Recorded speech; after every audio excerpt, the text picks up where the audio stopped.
ರಾಜೋಳಿ ಬಂಡ ತಿರುವು ಯೋಜನೆ ಬಳಿ ಸಣ್ಣ ನೀರಾವರಿ ಇಲಾಖೆ ವತಿಯಿಂದ ಕೈಗೊಳ್ಳಲಾಗಿರುವ ಕುಡಿಯುವ ನೀರಿನ ಪೈಪ್ಲೈನ್ ಕಾಮಗಾರಿ ಅವೈಜ್ಞಾನಿಕವಾಗಿ ಹಾಗೂ ನಿಯಮಗಳನ್ನು ಉಲ್ಲಂಘಿಸಿ ನಡೆಯುತ್ತಿದೆ ಎಂದು ಆರೋಪಿಸಿ ತೆಲಂಗಾಣದ ಬಿಆರ್ಎಸ್ ಪಕ್ಷದ ಮುಖಂಡರು ಹಾಗೂ ರೈತರು ಆಗಮಿಸಿ ಕಾಮಗಾರಿಯನ್ನು ತಕ್ಷಣವೇ ಸ್ಥಗಿತಗೊಳಿಸಿ ರದ್ದುಪಡಿಸುವಂತೆ ಆಗ್ರಹಿಸಿ ಪ್ರತಿಭಟನೆ ನಡೆಸಿದರು.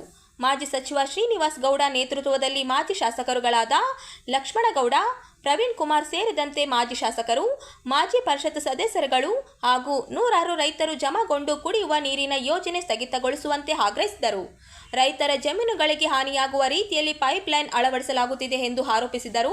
ರೈತರ ಒಪ್ಪಿಗೆ ಹಾಗೂ ಸಮರ್ಪಕ ಮಾಹಿತಿ ನೀಡದೆ ಕಾಮಗಾರಿ ನಡೆಯುತ್ತಿರುವುದು ಖಂಡನೀಯ ಎಂದು ಆಕ್ರೋಶ ವ್ಯಕ್ತಪಡಿಸಿದರು. ಕಾಮಗಾರಿಯನ್ನು ತಕ್ಷಣ ಸ್ಥಗಿತಗೊಳಿಸಿ ಉನ್ನತ ಮಟ್ಟದ ತಾಂತ್ರಿಕ ಹಾಗೂ ಆಡಳಿತಾತ್ಮಕ ತನಿಖೆ ನಡೆಸಬೇಕು.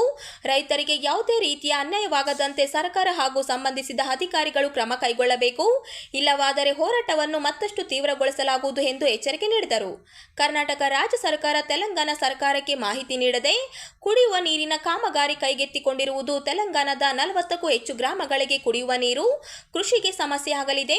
ತೆಲಂಗಾಣದ ಕಾಂಗ್ರೆಸ್ ಸರ್ಕಾರ ಹಾಗೂ ಕರ್ನಾಟಕ ರಾಜ್ಯ ಸರ್ಕಾರ ಕಾಂಗ್ರೆಸ್ ಪಕ್ಷದ ಆಡಳಿತದಲ್ಲಿರುವುದರಿಂದ ಅಕ್ರಮ ನೀರಾವರಿ ಯೋಜನೆ ನಡೆದರೂ ತೆಲಂಗಾಣದ ಸಿಎಂ ರೇವಂತ್ ರೆಡ್ಡಿ ವಿರೋಧಿಸಿ ವ್ಯಕ್ತಪಡಿಸದೆ ರಾಜ್ಯಕ್ಕೆ ಅನ್ಯಾಯ ಮಾಡುತ್ತಿದ್ದಾರೆ ಎಂದು ಆರೋಪಿಸಿದರು.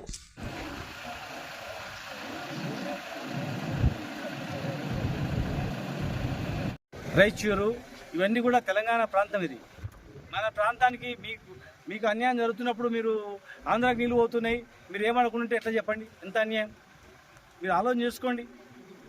మనకు రక్త సంబంధం, వేల సంవత్సరాలు మనం కలిసి ఉన్నాం. మన పైసలతో మీరు బాగుపడతారనుకుంటాం. మేము మాకింత బాగుపడాలని కోరుకుంటాం. మాకు నీళ్ళు లేకుండా ఆంధ్రాకి వదిలిపెడితే మేము ఏమైపోవాలి చెప్పండి? ప్రభుత్వం ఆలోచన చేయాలి. అది మంచి పద్ధతి కాదు. ఎట్టి పరిస్థితుల్లో ఇది శాస్త్రంగా మనం కలిసి వందల ఏళ్ళు కలిసి ఉన్న సంబంధాలు, మనకి చరిత్ర, మనం కలిసిమెలిసిన చరిత్ర మనది. ఒక అన్నదమ్ములము, ఒక తల్లి పిల్లలు మనం. ఇలా విడిపోయి ఆ రాష్ట్రంలో కలిసినంత మాత్రాన మాకు అన్యాయం చేసి ఆంధ్రాకు దర్వాజాలు ఓపెన్ చేస్తే మేము బతుకొద్దా? ఒకసారి ఆలోచన చేయండి. పునరాలోచన చేసి మాకు అన్యాయం చేయాలి.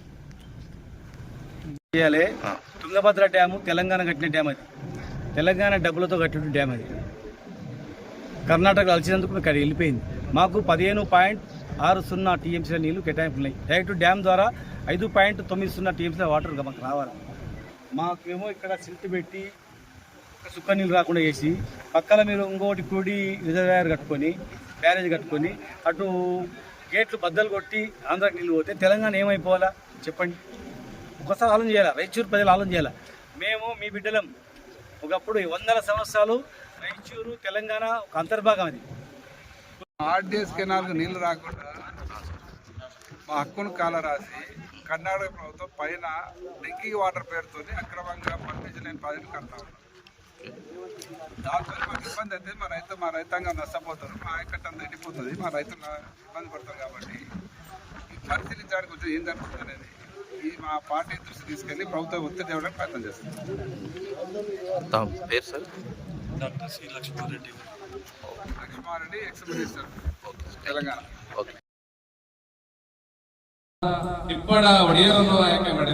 ರಾಯಚೂರು ಜಿಲ್ಲೆಯಿಂದ 10,000ಕ್ಕೂ ಹೆಚ್ಚು ಬೋವಿ ಸಮಾಜದ ಸದಸ್ಯರು ಚಿತ್ರದುರ್ಗದಲ್ಲಿ ನಡೆಯಲಿರುವ ಬೋವಿ ಜನೋತ್ಸವದಲ್ಲಿ ಭಾಗವಹಿಸುವ ಗುರಿ ಹೊಂದಲಾಗಿದೆ.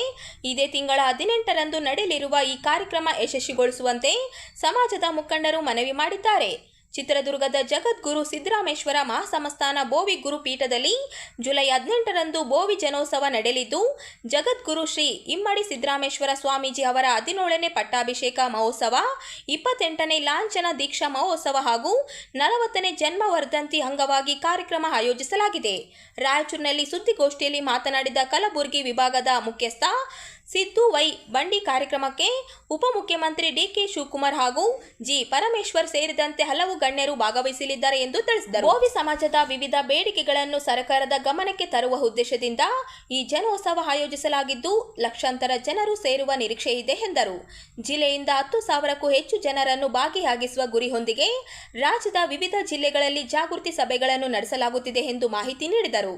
ಈ ವೇಳೆ ಮಾತನಾಡಿದ ಅಶೋಕ್ ಉಮಲೂಟಿ, ಜನೋತ್ಸವದಲ್ಲಿ ವಧುವರರ ಸಮಾವೇಶ, ಸಮಾಜದ ಪ್ರತಿಭಾವಂತ ವಿದ್ಯಾರ್ಥಿಗಳಿಗೆ ಸನ್ಮಾನ ಸೇರಿದಂತೆ ಹಲವು ಕಾರ್ಯಕ್ರಮಗಳು ನಡೆಯಲಿವೆ ಎಂದರು. ಅಲ್ಲದೆ ಕಾಂಗ್ರೆಸ್ನಿಂದ ಆಯ್ಕೆಯಾಗಿರುವ ಬೋವಿ ಸಮಾಜದ ಶಾಸಕರಲ್ಲಿ ಒಬ್ಬರಿಗೆ ಸಚಿವ ಸ್ಥಾನ ನೀಡುವಂತೆ ಸರ್ಕಾರವನ್ನು ಒತ್ತಾಯಿಸಿದರು. ಇಲ್ಲ ಅಂತ ಪರಿಗಣಿಸ್ತಾರೆ. ನಾವು ಇನ್ನೂ ಗುರುಗಳ ಮುಖಾಂತರ ಬೇಡಿಕೆ ಇಡ್ತಾ ಇದ್ದೀವಿ ಆ ಕಾರ್ಯಕ್ರಮದಲ್ಲಿ. ಪ್ರಮುಖವಾಗಿ ಜನಪ್ರತಿನಿಧಿಗಳು ಇವತ್ತಿನ ಸಂದರ್ಭದಲ್ಲಿ ಈಗಾಗಲೇ ನೀವು ಒಳ ಮೀಸಲಾತಿ ವಿಚಾರದಲ್ಲಿ ನೋಡಿದ್ರಿ. ಅವರೆಲ್ಲ ಸ್ಟ್ರಗಲ್ ಮಾಡಿ ಒಳಗಡೆ ಮತ್ತು ಹೌಸ್ ಒಳಗಡೆ ನಮ್ಮವರು ಮಾತಾಡಿದ್ರೆ ಇವತ್ತು ನಮಗೆ 4 ಪಾಯಿಂಟ್ ಅದೆಲ್ಲ ಅವ್ರು ಮಾಡಿದ್ದಾರೆ. ಆಮೇಲೆ ನಮ್ಮದು ಬಹಿರಂಗ ಹೋರಾಟ ಆಮೇಲೆ 18ನೇ ತಾರೀಕು ಸ್ವಾಮೀಜಿ ನೇತೃತ್ವದಲ್ಲಿ ಕಾರ್ಯಕ್ರಮ ನಡೀತಿದೆ ರಾಜ್ಯದ ಮಟ್ಟದಲ್ಲಿ. ಆ ಕಾರ್ಯಕ್ರಮಕ್ಕೆ ಕರ್ನಾಟಕ ದೊರೆ ಡಿ.ಕೆ. ಶಿವಕುಮಾರ್ ಅವರು ಮುಖ್ಯಮಂತ್ರಿಗಳು ಆಗಮಿಸ್ತಾ ಇದ್ದಾರೆ. ಅದೇ ರೀತಿ ಉಪಮುಖ್ಯಮಂತ್ರಿ ಪರಮೇಶ್ ಸಾಹೇಬರು ಆಗಮಿಸ್ತಾ ಇದ್ದಾರೆ ಆ ಕಾರ್ಯಕ್ರಮಕ್ಕೆ. ಅದೇ ರೀತಿ ನಮ್ಮ ಇಡೀ ಅಖಂಡ ಭಾರತದಾಗ ನಮ್ಮ JDS ನ ಸಂಸದ ಮಲ್ಲೇಶ್ ಬಾಬು ಅಂತ ಕೋಲಾರ MP ಅವರು ಕೂಡ ಆಗಮಿಸ್ತಾ ಇದ್ದಾರೆ. ಅದೇ ರೀತಿ ನಮ್ಮ ಬಿಜೆಪಿ ಮುಖಂಡರು ಪ್ರಹ್ಲಾದ್ ಜೋಶಿ ಅವರು ಕೂಡ ಆಗಮಿಸ್ತಾ ಇದ್ದಾರೆ. ಇನ್ನೂ ಹಲವಾರು ಮುಖಂಡರು ಆಹ್ವಾನ ಮಾಡ್ತಾ ಇದ್ದಾರೆ ಸ್ವಾಮೀಜಿಯವರು. ಆ ಕಾರ್ಯಕ್ರಮ ಒತ್ತಡದಲ್ಲಿ ಇನ್ನೂ ನಮಗೆ ಬಂದಿಲ್ಲ. ಇವರು ಮಾತ್ರ ಮುಖ್ಯವಾಗಿ ಬರ್ತಾ ಇದ್ದಾರೆ. ಅದ್ರ ಜೊತೆಗೆ ನಮ್ಮ ಶಾಸಕರಾದ ನಮ್ಮ ಸಚಿವರು ಮಾಜಿ ಸಚಿವರಾದ ಶಿವರಾಜ್ ತಂಗಡಿಯವರು ಅವರು ಕೂಡ ಆಗಮಿಸ್ತಾ ಇದ್ದಾರೆ, ನಮ್ಮ ಕಾಂಗ್ರೆಸ್ ಇದ್ದವರು. ಅದೇ ರೀತಿ ನಮ್ಮ ಕಾಂಗ್ರೆಸ್ನ ಪಾಗೋಳ ವೆಂಕಟೇಶ್ ಅಂತ ಇದ್ದಾರೆ, ಅವರು ಕೂಡ ಆಗಮಿಸ್ತಾ ಇದ್ದಾರೆ. ಇನ್ನೊಬ್ಬರು ನಮ್ಮ ಶ್ರೀನಿವಾಸ್ ಅಂತ ಬೆಂಗಳೂರಿನ ಶಾಸಕ, ಅವರು ಕೂಡ ಆಗಮಿಸ್ತಾ ಇದ್ದಾರೆ. ಇನ್ನು ನಮ್ಮ 7 ಜನ ನಮ್ಮ ಶಾಸಕರು ಕಾಂಗ್ರೆಸ್ JDS ಬಿಜೆಪಿ ಸೇರಿಸಿ 7 ಜನ ನಮ್ಮ ಶಾಸಕರು ನಮ್ಮ ಬೋಯಿ ಸಮಾಜದವರು ಇದ್ದಾರೆ.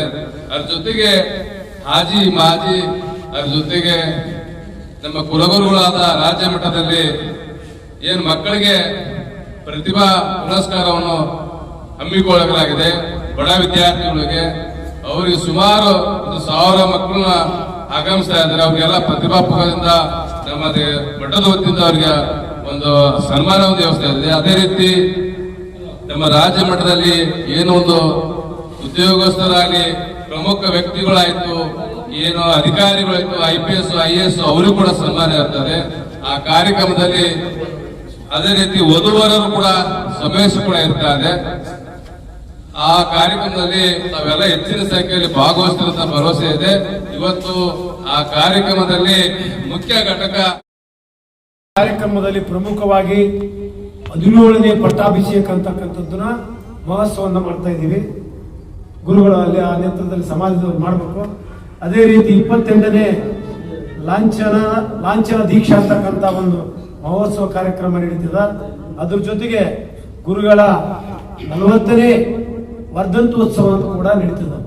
ಇದ್ರ ಜೊತೆಗೆ ಬಹಳ ಪ್ರಮುಖವಾಗಿ ಹಲವಾರು ಸಮಾಜದ ಬಂಧುಗಳಿಗೆ ಏನು ವಿಶೇಷವಾಗಿ SSLC, PUC ಮತ್ತು NE ಡಿಗ್ರಿ ಎಲ್ಲಾ ವಿದ್ಯಾರ್ಥಿಗಳಿಗೆ 95% ಮೇಲ್ಪಟ್ಟು 95% ಹೆಚ್ಚಿನ ಅಂಕ ಪಡೆದಿರತಕ್ಕಂಥ ಎಲ್ಲಾ ವಿದ್ಯಾರ್ಥಿಗಳಿಗೆ ಅಲ್ಲಿ ಅವರ ಪ್ರತಿಭೆಯನ್ನು ಗುರುತಿಸಿ ಪ್ರತಿಭಾ ಪುರಸ್ಕಾರ ನೀಡ್ತದೆ.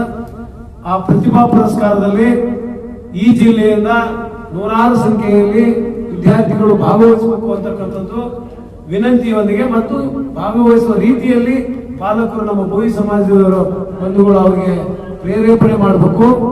ಜೊತೆಗೆ ಇನ್ನು ಆರೋಗ್ಯ ದೃಷ್ಟಿಯಿಂದ ರಕ್ತದಾನ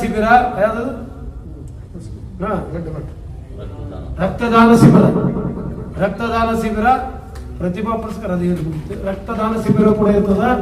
ಇನ್ನು ವಿಶೇಷವಾಗಿ ಅಲ್ಲಿ ಬಹಳ ಪ್ರಮುಖವಾದದ್ದು ಏನಂದ್ರೆ ವಧುವರರ ಒಂದು ಅನ್ವೇಷಣೆ ಇರ್ತದ. ಅದೆಲ್ಲದಕ್ಕಿಂತ ಪ್ರಮುಖವಾಗಿ ಇವತ್ತಿನ ಏನ್ ಘನ ಸರ್ಕಾರದ ಮಾನ್ಯ ಮುಖ್ಯಮಂತ್ರಿಗಳಾಗಿರ್ತಕ್ಕಂಥ D.K. ಶಿವಕುಮಾರ್ ಅವರು ಆ ಒಂದು ಘನಾಧ್ಯಕ್ಷತೆಯನ್ನು ವಹಿಸಲಿದ್ದಾರೆ. ಅದೇ ರೀತಿ ಸಾನ್ನಿಧ್ಯವನ್ನ ಮಾನ್ಯ ಗುರುಗಳು ನಮ್ಮ ಕುಲಗುರುಗಳು ವಹಿಸಲಿದ್ದಾರೆ. ಏನು ಡಾಕ್ಟರ್ ಪರಮೇಶ್ವರ್ ಉಪಮುಖ್ಯಮಂತ್ರಿಗಳು ಕೂಡ ಆ ಒಂದು ವೇದಿಕೆಯಲ್ಲಿ ಭಾಗವಹಿಸಲಿದ್ದಾರೆ. ಈಗಾಗಲೇ ಹೇಳಿದ್ರು ನಮ್ಮ ಸಮಾಜದ ಜನಪ್ರತಿನಿಧಿಗಳು ಸ್ಥಳೀಯ ಕಲ್ಲು ಗಣಿಗಾರಿಕೆ ಹೊಡೆಯೋದಪ್ಪ ಅಂತಂದ್ರೆ ಈಗ ಆಧುನಿಕ ಯುಗದಲ್ಲಿ ಯಂತ್ರೋಪಕರಣಗಳು ಬಂದಿದ್ದರಿಂದ ನಮ್ಮ ಕುಲಕಸುಬನ್ನ ಯಂತ್ರಗಳ ಮುಖಾಂತರ ಪಟ್ಟಭದ್ರ ಶಕ್ತಿಗಳು ಕಸಿದುಕೊಳ್ತಾ ಇದ್ದಾರೆ. ಮತ್ತು ಇದೇ ರೀತಿಯಾಗಿ ಒಂದು ಉಣ್ಣೆ ಮತ್ತು ಕುರಿ ಸಾಗಾಣಿಕೆಯನ್ನು ಮಾಡ್ತಾರೆ. ಒಂದು ಸಮುದಾಯಗಳಿಗೆ ವಿಶೇಷ ಅನುದಾನ ಕೊಡ್ತಾರೆ. ಮತ್ತು ಇನ್ನೊಂದು ನೇಕಾರರು ಕೂಡ ಅವ್ರಿಗೆ ವಿಶೇಷ ಅನುದಾನ, ಪರಿಹಾರ ಎಲ್ಲ ಕೊಡ್ತಾರೆ. ಈ ಮತ್ತು ಸಾವಿರಾರು ಇತಿಹಾಸ ಈ ಭೂಮಿ ಮೇಲೆ ಏನಾದರೂ ಒಂದು ಕಣ್ಣಿಗೆ ಕಾಣ್ತಕ್ಕಂಥದ್ದು ಆರ್ಥಿಕ ಮತ್ತು ಭೌತಿಕ ಮತ್ತು ಭೌಗೋಳಿಕ ಏನಾದರೂ ಸೃಷ್ಟಿ ನಿರ್ಮಾಣ ಆಗಿದೆಯಪ್ಪ ಅಂತಂದ್ರೆ ನೀವು ಯಾವ ಅಂತಸ್ತಲ್ಲಿ ಕೂತಿದ್ದೀವಿ, ಇಂಥ ಒಂದು ಐತಿಹಾಸಿಕ ಕಣ್ಣಿಗೆ ಕಾಣ್ತಕ್ಕಂಥದ್ದು ಒಂದು ಆಸ್ತಿ ಯಾರಿಂದ ನಿರ್ಮಾಣ ಆಗಿದೆಯಪ್ಪ ಅಂತಂದ್ರೆ ಈ ಗೋವಿ ಜನಾಂಗದಿಂದ. ಯಾವಾಗ ಒಂದು ಸಣ್ಣ ಒಂದು ಕೂದಲದ ಬಗ್ಗೆ ನೀವು ಕೊಡ್ತೀರಿ ಸರ್, ಒಂದು ನೂಲಿನ ದಾರದ ಬಗ್ಗೆ ಕೊಡ್ತೀರಿ ಅಂದಾಗ ಬೃಹತ್ ಕಟ್ಟಡಗಳು, ಅಣೆಕಟ್ಟೆಗಳು, ರಸ್ತೆಗಳು, ಕೋಟೆ ಕೊತ್ತಲುಗಳನ್ನು ಮಾಡಿದ್ದಾರೆ. ಈ ಒಂದು ಶ್ರಮಜೀವಿ ಜನಾಂಗಕ್ಕೆ ಅದಕ್ಕೂ ಪ್ರತ್ಯೇಕ ಒಂದು ಮೀಸಲಾತಿ ಕೊಡ್ರಿ. ಪ್ರತಿಯೊಂದು ಊರಲ್ಲಿ, ಪ್ರತಿಯೊಂದು ಹೋಬಳಿ ಮಟ್ಟದಲ್ಲಿ, ಪ್ರತಿ ತಾಲೂಕು ಮತ್ತು ಜಿಲ್ಲಾ ಮಟ್ಟದಲ್ಲಿ ಹೇಗೆ ನೀವು ಎಲ್ಲಿ ಭೂ ಮಂಜೂರಾತಿಯನ್ನು ಇನಾಮಿ ಜಮೀನು ಕೊಡ್ತೀರಿ, ಆ ರೀತಿ ಕುಲಕಸುಬು ಮಾಡ್ತಕ್ಕಂಥ ನಮ್ಮ ಭೂವಿ ಜನಾಂಗ ಪ್ರತಿಯೊಂದು ಒಬ್ಬ ಹೆಸರಿಗೆ 2 ಎಕರೆ ನೀವು ಭೂಮಿಯನ್ನು ಕಲ್ಲುಗಣಿಗೆ ಮಾಡಲಿಕ್ಕೆ ಅನುಕೂಲ ಮಾಡಿಕೊಡ್ರಿ ಅಂತೇಳಿ ಸನ್ಮಾನ್ಯ ಶ್ರೀ ಈ ಮಾಜಿ ಮುಖ್ಯಮಂತ್ರಿಗಳಾದ ಸಿದ್ದರಾಮಯ್ಯ ಅವರ ನೇತೃತ್ವದಲ್ಲಿ ಸುಮಾರು ಕಾರ್ಯಕ್ರಮಗಳು ಮಾಡಿದಾಗ ಕೂಡ ಬೇಡಿಕೆ ಇತ್ತು. ಅವರು ತಕ್ಕ ಮಟ್ಟಿಗೆ ಒಂದು 60% ಅದು ಒಂದು ಸ್ವಲ್ಪ ದಾರಿಗೆ ಬಂದಂಗಾಗಿದೆ. ಮೂಲ ಪ್ರಸ್ತಾವನೆಗಳೆಲ್ಲ ಮುಂದುವರಿಸಿದ್ದಾರೆ. ಕೊನೆಯ ಹಂತದಲ್ಲಿದೆ. ಈಗ ಈ ನಮ್ಮ ನಾಡಿನ ದೊರೆಗಳಾದ ಹೊಸದಾಗಿ ಬಂದಂಥ ಸನ್ಮಾನ್ಯ ಶ್ರೀ ಡಿ ಕೆ ಶಿವಕುಮಾರ್ ಸಾಹೇಬರು, ನಾವಿಷ್ಟೆಲ್ಲ ದೊಡ್ಡ ಕಾರ್ಯಕ್ರಮ ಮಾಡ್ಕೊಂಡು ಹೋಗ್ತೀವಪ್ಪ ಅಂತಂದ್ರೆ ಅವರಿಗೆ ನಮ್ಮ ಕಷ್ಟಗಳನ್ನು ಗೊತ್ತು ಮಾಡಿ ನಮ್ಮ ಬೇಡಿಕೆಗಳನ್ನು ಮುಂದಿಡಬೇಕು. ಮತ್ತು ಹೋದ ಒಂದು ಬಾರಿ ನಮ್ಮ ಮಂತ್ರಿಮಂಡಲದಲ್ಲಿ ನಮ್ಮ ಸಮುದಾಯದ ನಾಯಕರಿಗೆ ಒಂದು ಅವಕಾಶ ಕೊಟ್ಟಿದ್ರಿ, ನಮ್ಮ ಸಮುದಾಯಕ್ಕೆ ಒಂದು ಪ್ರಾತಿನಿಧ್ಯ ಸಿಕ್ಕಿತ್ತು. ಆದರೆ ಈಗ ಮೊದಲನೇ ಹಂತದಲ್ಲಿ ತಾವೇನು ಮಂತ್ರಿಮಂಡಲ ಮಾಡಿದಿರಿ, ಆ ವಿಸ್ತರಣೆಯಲ್ಲಿ ನಮಗೇನು ಅವಕಾಶಗಳು ಸಿಕ್ಕಿಲ್ಲ. ಆದರೂ ಕೂಡ ನಮ್ಮ ಜನಕ್ಕೆ ಪರಿಗಣಿಸ್ರಿ. ಮತ್ತು ನಮ್ಮದೇ ಪಕ್ಷದಲ್ಲಿ ಮತ್ತು ಕಾಂಗ್ರೆಸ್ ಪಕ್ಷದಿಂದ ಈ ಸರ್ಕಾರದಲ್ಲಿ 3 ಶಾಸಕರಿದ್ದಾರೆ. ಯಾರಿಗಾದರೂ ಒಬ್ಬರಿಗೆ ಮಾಡಿದ್ರು ಕೂಡ ನಮ್ಮ ಸಮಾಜ ಆ ಪಕ್ಷಕ್ಕೆ ಋಣಿಯಾಗಿ ಇನ್ನೂ ಹೆಚ್ಚಿನ ಕೆಲಸದಲ್ಲಿ ಮಾಡಬಹುದು ಕೆಲಸ ಅಂತೇಳಿ ನಮ್ಮದು ಬೇಡಿಕೆ ಇದೆ. ಅದೇ ರೀತಿ ಈಗ ಸಾಮಾಜಿಕವಾಗಿ, ಆರ್ಥಿಕವಾಗಿ ಭಾಳ ಹಿನ್ನಡೆ ಇದೆ ನಮ್ಮ ಜನ. ಅದಕ್ಕೆ ಸ್ಕೂಲು, ಕಾಲೇಜು ಎಲ್ಲೆಲ್ಲಿ ನಮ್ಮ ಮಠದ ಅಧೀನದಲ್ಲಾಗಿರ್ಬೋದು, ಸಂಘ ಸಂಸ್ಥೆಗಳ ಅಧೀನದಲ್ಲಾಗಿರ್ಬೋದು ಏನು ಮಾಡ್ತಾ ಇದ್ದಾರೆ ಅದಕ್ಕೆ ವಿಶೇಷವಾಗಿ ಅನುದಾನ ಕೊಡಬೇಕು. ಸಮಾಜ ಕಲ್ಯಾಣ ಇಲಾಖೆಯಿಂದ ಕೆಲವೊಂದು ಬರವಣಿಗೆಯಷ್ಟು ಮುಂದೆ ಇದ್ದಂಥ ಸಮುದಾಯಗಳಿಗೆ, ನಮ್ಮ ಸೋದರ ಸಮುದಾಯಗಳಿಗೆ ವಿಶೇಷ ಗಮನ ಕೊಡ್ತೀರಿ. ಮೂರ್ತಿಗಳು ಸ್ಥಾಪನೆ ಮಾಡಲಿಕ್ಕೆ ನಾವು ಅವಕಾಶ ಕೊಡ್ತೀರಿ. ನಮ್ಮ ಕುಲಕಸುಬು ಮತ್ತು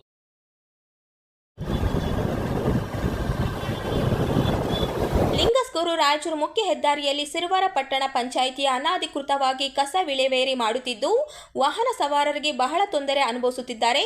ಸ್ಥಳದಲ್ಲಿ ದೊಡ್ಡ ಪ್ರಮಾಣದ ಬೆಂಕಿ ಹತ್ತಿ ಹೋಗಿ ಹರಡಿದ್ದು ಮುಖ್ಯ ರಸ್ತೆಯಲ್ಲಿ ತಿರುಗಾಡುವ ಜನರಿಗೆ ಮತ್ತು ಶಾಲೆ ಮಕ್ಕಳಿಗೆ ಬಹಳಷ್ಟು ತೊಂದರೆಯಾಗುತ್ತಿದ್ದು ಕೂಡಲೇ ಸಂಬಂಧಪಟ್ಟ ಅಧಿಕಾರಿ ಪಟ್ಟಣ ಪಂಚಾಯಿತಿಯ ಗಮನ ಹರಿಸಬೇಕು.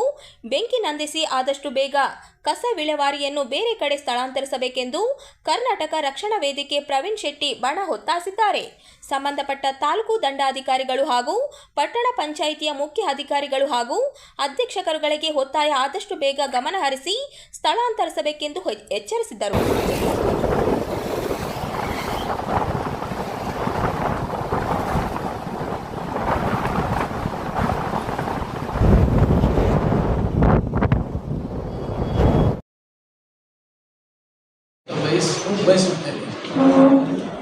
ಕಲ್ಯಾಣ ಕರ್ನಾಟಕದ ಪ್ರಭಾವಿ ಮುಖಂಡರಾದ ಎ ವಸಂತ್ ಕುಮಾರ್ ಅವರಿಗೆ ರಾಜ್ಯ ಸರ್ಕಾರದ ಸಂಪುಟದಲ್ಲಿ ಸಚಿವ ಸ್ಥಾನ ನೀಡಿ ಹಿಂದುಳಿದ ರಾಯಚೂರು ಜಿಲ್ಲೆಗೆ ಆದ್ಯತೆ ನೀಡಬೇಕೆಂದು ಜನಸೇವಾ ಟ್ರಸ್ಟ್ ಅಧ್ಯಕ್ಷರಾದ ಬಿ ಚಂದ್ರಶೇಖರ್ ಒತ್ತಾಯಿಸಿದರು.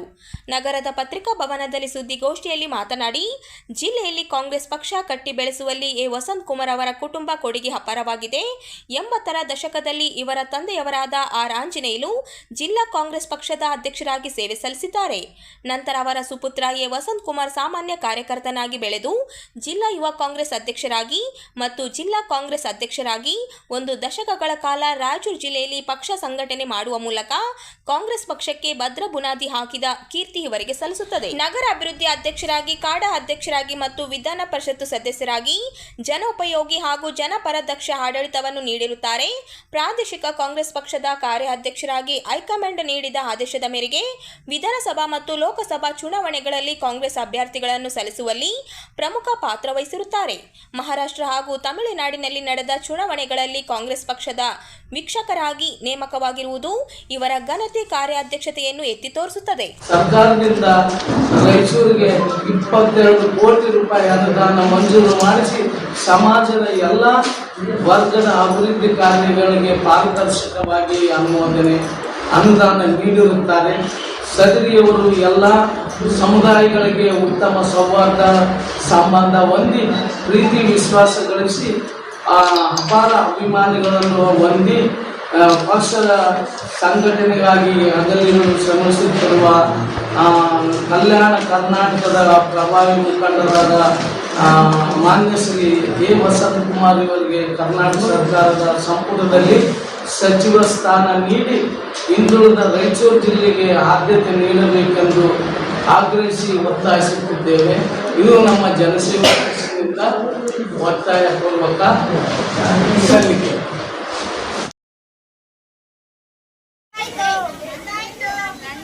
ಜಾಗೃತ ಮಹಿಳಾ ಸಂಘಟನೆ ಪೋತ್ನಾಳ್ ವತಿಯಿಂದ ನಮ್ಮ ನಡೆ ಸಂವಿಧಾನ ಕಡೆ ಎಂಬ ಘೋಷವಾಕ್ಯದಡಿ ಸಂವಿಧಾನ ಅರಿವು ಅಭಿಯಾನ ಹಮ್ಮಿಕೊಳ್ಳಲಾಗಿದೆ. ಅಭಿಯಾನದ ಅಂಗವಾಗಿ ಕಿರು ನಾಟಕಗಳ ಮೂಲಕ ವಿದ್ಯಾರ್ಥಿಗಳಿಗೆ ಸಂವಿಧಾನದ ಮಹತ್ವ ಹಾಗೂ ಮಕ್ಕಳ ಹಕ್ಕುಗಳ ಕುರಿತು ಅರಿವು ಮೂಡಿಸಲಾಗುತ್ತಿದೆ. ಒಟ್ಟು 20 ಸರ್ಕಾರಿ ಶಾಲೆಗಳಲ್ಲಿ ಈ ಕಾರ್ಯಕ್ರಮವನ್ನು ಆಯೋಜಿಸಲಾಗಿದ್ದು, ಬುಧವಾರದವರೆಗೆ 5 ಶಾಲೆಗಳಲ್ಲಿ ಕಾರ್ಯಕ್ರಮ ಯಶಸ್ವಿಯಾಗಿ ನಡೆಯಿತು. ಕಿರು ನಾಟಕಗಳ ಮೂಲಕ ಶಿಕ್ಷಣದ ಹಕ್ಕು, ಮಕ್ಕಳ ರಕ್ಷಣೆ, ಸಮಾನತೆ, ಸ್ವಾತಂತ್ರ್ಯ ಹಾಗೂ ಸಂವಿಧಾನ ನೀಡಿರುವ ಮೂಲಭೂತ ಹಕ್ಕುಗಳ ಬಗ್ಗೆ ವಿದ್ಯಾರ್ಥಿಗಳಿಗೆ ಸರಳವಾಗಿ ತಿಳಿಸಿಕೊಡಲಾಯಿತು. ವಿದ್ಯಾರ್ಥಿಗಳು ಹಾಗೂ ಶಿಕ್ಷಕರು ಕಾರ್ಯಕ್ರಮಕ್ಕೆ ಉತ್ತಮ ಸ್ಪಂದನೆ ವ್ಯಕ್ತಪಡಿಸಿದರು.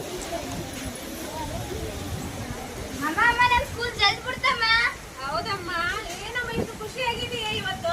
ಅಮ್ಮ, ನಾ ಇಡೀ ಸ್ಕೂಲಿಗೆ ಪ್ರಥಮ ಸ್ಥಾನ ಬಂದಿನ, ಅದಕ್ಕೆ ನನಗೆ ಖುಷಿ ಆಗ್ತಿದೆ ಅಮ್ಮ. ಈ ವಿಷಯ ಕೇಳಿ ತುಂಬಾ ಖುಷಿ ಆಯ್ತಮ್ಮ. ಹೋಗಿ ಕೈಕಾಲು ಮುಟ್ಟು ತಗೊಂಡು ಬಾ, ಹೀಗೆ ಓದಾಯ್ತಮ್ಮ ಮುಂದೆ. ಆಯ್ತಮ್ಮ.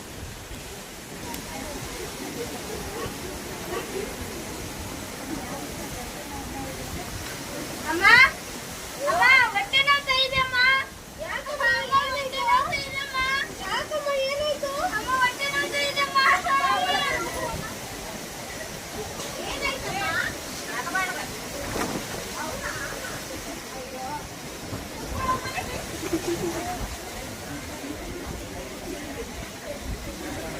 ಸರಿ, ಏನೇ ಅವಳಿಗೆ ಹೊಟ್ಟೆ ನೋವು ಸರಿ? ಹೌದಾ? ಸರಿ, ಹೊಟ್ಟೆ ನೋವು ಏನಾಯ್ತು? ನಾಳಿಂದ ಶಾಲೆಗೆ ಹೋಗೋದು ಬೇಡ ಅಂತ ಹೇಳು. ಯಾಕ್ರಿ ಅವಳಿಗೆ ಪ್ರಥಮ ಸ್ಥಾನ ಬಂದಿದ್ದಾಳೆ ಶಾಲೆಗೆ, ಅವಳಿಗೆ ಶಾಲೆ ಹಾಕಿ ಬಿಡ್ತೀರಿ ನೀವು? ಅದು ಹೆಣ್ಮಗಲ್ವಾ, ಎಷ್ಟು ದಿನ ಹೋದ್ರೆ ಇನ್ನೊಬ್ಬನಿಗೆ ಹೋಗ್ಬೇಕಲ್ಲ ಕೊಟ್ಟ ಮನೆಗೆ, ಹಂಗಾಗಿ ಶಾಲೆ ಸಾಕು. ಮಗ ಇದ್ದಾನಲ್ಲ, ಅವ್ನು ಒಬ್ಬರೇ ಹೋಗ್ಲಿ ಸಾಕು. ಯಾಕ್ರಿ ಗಂಟಿಗೆ ಹೋಗ್ತಾರೆ ಹೆಣ್ಣಿಗೆ ಒಂಥರ ಮಾಡ್ತೀರಾ? ಯಾವಾಗ ಹೀಗೆ ಆಯ್ತಲ್ಲ ನಿಮ್ಮದು. ನಮಸ್ತೆ ಮಕ್ಕಳೇ, ಎಲ್ಲರೂ ಕೂತ್ಕೊಳ್ಳಿ.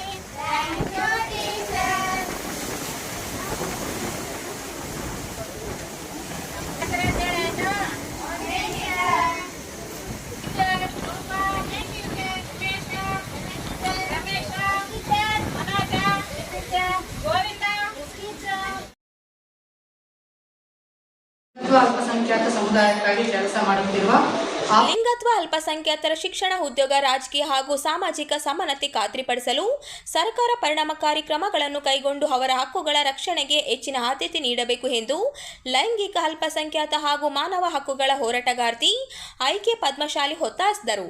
ಅವರಿಂದು ನಗರದ ಸುದ್ದಿಗಾರರೊಂದಿಗೆ ಮಾತನಾಡಿ, ಕಳೆದ 25-30 ವರ್ಷಗಳಿಂದ ಲಿಂಗತ್ವ, ಅಲ್ಪಸಂಖ್ಯಾತರ ಹಕ್ಕುಗಳಿಗಾಗಿ ಹೋರಾಟ ನಡೆಯುತ್ತಿದ್ದರೂ ಸಮುದಾಯವು ಇಂದಿಗೂ ಹಲವು ಮೂಲಭೂತ ಸೌಲಭ್ಯಗಳಿಂದ ವಂಚಿತವಾಗಿದೆ ಎಂದು ಬೇಸರ ವ್ಯಕ್ತಪಡಿಸಿದರು. ರಾಜ್ಯ ಸರ್ಕಾರವು ತಕ್ಷಣ ಲಿಂಗತ್ವ, ಅಲ್ಪಸಂಖ್ಯಾತರ ಅಭಿವೃದ್ಧಿ ನಿಗಮವನ್ನು ಸ್ಥಾಪಿಸಿ ಅದರ ಅಧ್ಯಕ್ಷರು ಹಾಗೂ ಸದಸ್ಯರ ಹುದ್ದೆಗಳಿಗೆ ಸಮುದಾಯದವರನ್ನೇ ನೇಮಕ ಮಾಡಬೇಕೆಂದು ಆಗ್ರಹಿಸಿದರು. 2022-23ರಲ್ಲಿ ಹೈಕೋರ್ಟ್ ಸರ್ಕಾರಿ ಹುದ್ದೆಗಳಲ್ಲಿ ಲಿಂಗತ್ವ, ಅಲ್ಪಸಂಖ್ಯಾತರಿಗೆ 1% ಮೀಸಲಾತಿ ಕಲ್ಪಿಸುವಂತೆ ನಿರ್ದೇಶನ ನೀಡಿದರೂ ಅದರ ಸಮರ್ಪಕ ಅನುಷ್ಠಾನ ಇನ್ನೂ ಆಗಿಲ್ಲ. ಈ ಕುರಿತು ವಿಶೇಷ ಸಮಿತಿ ರಚಿಸಿ ನ್ಯಾಯಾಲಯದ ಆದೇಶವನ್ನು ಜಾರಿಗೊಳಿಸಬೇಕೆಂದು ಒತ್ತಾಯಿಸಿದರು. ನನ್ನನ್ನು ನಾನು ಇನ್ನೂ ಅಂತ ಗುರುತಿಸಿಕೊಳ್ಳುವವನು. ಮೊದಲನೇದಾಗಿ ನಮ್ಮ ರಾಯಚೂರು ಜಿಲ್ಲೆಯ ಹೆಮ್ಮೆ ಮತ್ತು ಹಿರಿಮೆ ಮತ್ತು ಗರಿಮೆಗೆ ಇವತ್ತು ಅವರು ನಿನ್ನೆ ಸಾಕ್ಷಿಯಾಗಿದ್ದರು. ಕಾರಣ ಏನು ಅಂತಂದರೆ, ಕರ್ನಾಟಕ ಮತ್ತು ಕನ್ನಡ ಸಾಹಿತ್ಯ ಪರಿಷತ್ತಿನಲ್ಲಿ ಕೊಡುವಂಥ ಅತ್ಯುನ್ನತ ಪ್ರಶಸ್ತಿ ವಿಜಯಶ್ರೀ ದತ್ತಿ ಪ್ರಶಸ್ತಿ ಅವರು ನಮ್ಮ ಲಕ್ಷ್ಮಣ್ ಕರಕುಂಟ ಅವರಿಗೆ ಸಿಕ್ಕಿರುವುದು ರಾಯಚೂರು ಒಂದು ಸೌಭಾಗ್ಯ ಮತ್ತು ಒಂದು ಬಹುದೊಡ್ಡ ಗೌರವ ನಮಗೆ ಸಿಕ್ಕಿರುವಂಥದ್ದು ಮತ್ತು ಲೈಂಗಿಕ ಅಲ್ಪಸಂಖ್ಯಾತ ಚಳವಳಿಗೆ ಸಂದ ಬಹುದೊಡ್ಡ ಒಂದು ಜಯ ಅಂತ ಹೇಳಕ್ಕೆ ಇಷ್ಟವನ್ನು ಪಡ್ತೇನೆ. ಹಾಗಾಗಿ ನಮ್ಮ ಲಕ್ಷ್ಮಣ್ ಕನ್ಕೊಂಡ್ಲ ಅವರಿಗೆ ನಮ್ಮ ಸಮುದಾಯದ ಪರವಾಗಿ ಮನದುಂಬಿದ ಶುಭಾಶಯಗಳು ಮತ್ತು ನಿಮಗೆ ಮತ್ತೊಮ್ಮೆ ಸ್ವಾಗತವನ್ನು ಕೋರ್ತೀನಿ. 4 ಪ್ರಮುಖ ವಿಚಾರಗಳನ್ನ ಮಾತಾಡಲಿಕ್ಕೆ ಮಾತ್ರ ಇವತ್ತು ನಾವು ಪತ್ರಿಕಾಗೋಷ್ಠಿಯನ್ನು ಕರೆದಿರುವ. ಲಿಂಗತ್ವದಿಂದ, ಲೈಂಗಿಕತೆಯಿಂದ, ಭಾಷೆಯಿಂದ, ನಾವು ಹಾಕೋ ಉಡುಗೆಯಿಂದ, ನಾವು ಮಾಡೋ ಊಟದಿಂದ, ನಮ್ಮ ಜಾತಿಯಿಂದ, ವರ್ಗದಿಂದ ನಾವು ಸಾಮಾಜಿಕವಾಗಿ ಬಹಿಷ್ಕಾರವನ್ನು ಎದುರಿಸ್ತಾ ಇದ್ದೀವಿ. ಸಾಮಾಜಿಕ ಬಹಿಷ್ಕಾರ ಅಂದರೆ ಏನು?